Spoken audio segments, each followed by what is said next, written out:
बिस्मिल्लाहिर्रहमानिर्रहीम। अस्सलामुअलैकुम। अहले बैठक की जानिब से तमाम मेहमानों की खिदमत में आदाब। आज हम आपकी खिदमत में पेश कर रहे हैं भगत कबीर की शायरी का एक इंतहाई खूबसूरत टुकड़ा।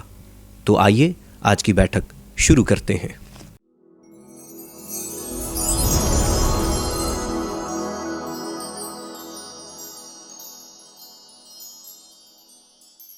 प्रीतम ऐसी प्रीत न करियो जैसी करे खजूर, धूप लगे तो साया नाही, भूख लगे फल दूर। प्रीत कबीरा ऐसी करियो जैसी करे कपास, जियो तो तन को ढांके, मरो न छोड़े साथ। प्रीत न कीजो पंछी जैसी, जल सूखे उड़ जाए।